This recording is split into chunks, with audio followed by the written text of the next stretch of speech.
Now to Mike Malone's comments. Because Chuck, as you said, man, he was hot. He was hot and bothered in this game, man. Here's what he had to say about his team's effort with the media. Here's Mike Malone. And tonight, that the starting lineup to start the game is 10-2 Miami. Start the third quarter, they scored 11 points in 2 minutes and 10 seconds. And we just we had guys out there that were just, whether feeling sorry for themselves for not making shots or thinking they can just turn it on or off. This is not the preseason. It's not the regular season. It's not round. This is the NBA Finals. And that to me is really, really perplexing, disappointing. And I asked the team, I asked our players, you guys tell me why we lost. And they knew the answer. Miami came in here and outworked us. And we were by far our least disciplined game of these 16 or 17 playoff games, whatever it is now. So many breakdowns. And they exploited every one of those breakdowns and scored. So if we're going to try to go down there and regain control of this series and get home court advantage back, we're going to have to outwork Miami, which we didn't do tonight, and our discipline's going to have to be off the charts. All right, that was Mike Malone ripping into his team. He wants the respect for his team, but you can't get the respect when you're having these type of letdowns, man. And I thought that the first quarter intensity was lacking. I thought they were soft. KCP, man, with some boneheaded plays. I mean, fouling three-point shooters not once but twice.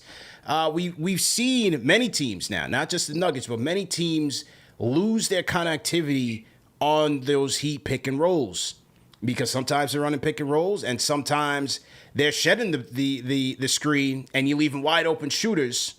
Two guys on the ball with the shooter wide open. So I thought Miami's offense did a great job of just making the Nuggets think, and you have to be connected for 48 minutes against this Miami Heat offense because they have way too many three-point shooters. They know that to beat this Denver team, they're going to have to score the ball from three. And so the Nuggets just defensively, they just were not there. And Mike Malone, he didn't just say it on this post-game press conference. He said it while it was mic'd up in the game to his team. This is the NBA Finals. You got to come with it and be hungry. So I thought they were feeling themselves a little too much after game one. They're talking to Shaq and Charles, and they're chummying it up. And what's Spoelstra do? He never gets too high, never gets too low.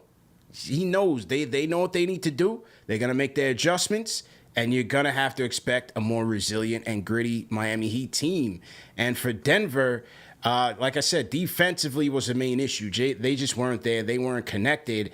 And offensively, where they make their bread and butter is through their off-ball movement. And I thought it was a lot of ball watching, a lot of lazy plays on the offensive side, not really trying to work through that zone diligently. And they got caught lacking, man. Miami took this game. Absolutely took it, man. Yeah, and especially after the game, Miami doesn't play, man. It's like they're not going to have Duncan Robinson or Strus or, anybody else go to the post game to talk with Barkley and Grant Hill and them. He sent the person who already got a ring, Kyle Lowry. You know what I'm saying? Jimmy could talk. They just like, they like, listen. They could talk. Damn near Alonzo Mourning almost was going to talk. And said they're keeping them locked in. Malone was screaming at the team after game one. And he feels that he can't let off of the gas anyway. So, once again, it's the clash of cultures. And I'm telling you this. Other than Kevin Love and Kyle Lowry, ain't none of them got any rings. So, we're not talking about a Denver Nugget, a team that won 67 games and one of the great teams of all time. We're talking about a team that could go to the finals and go home just like Miami could go home. Both of these teams could go home. Nobody's coming in one of the greatest teams of all time. This has been probably the worst season I've ever seen as far as analysts picking teams to win and predictions. It's been the most – they and the refs – have ranked in one of the worst seasons ever in NBA history. The players have been what they do. So with that in mind, it's one of these things we watch, we see how it plays out. And I think whatever happens, if the Heat wins this changes the culture of the branding of the NBA. And this puts a situation in Adam Silver's lap of what you're trying to brand and market This completely derailed that with a whole sense of damn near, Hank Iba basketball that derailed hero branding, superstar. That's going to win here.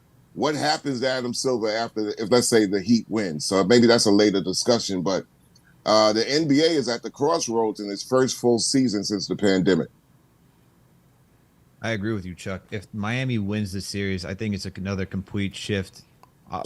Thanks to Miami yet again, right? Because think about when they had the Heatles, it was, oh, we need a big three. And I know the Celtics did it, but I'm saying my reference is that you need to wait for guys through free agency, right? You try to get all these guys in free agency. You try to create the cap space. You want to go get those guys. And then everyone after that is like, well, we need another big three like this. How do you get all these best players? Who's going to take a lesser role? And now they'll do it again where it's like, oh, let's go back to the old way where it's team basketball. All right.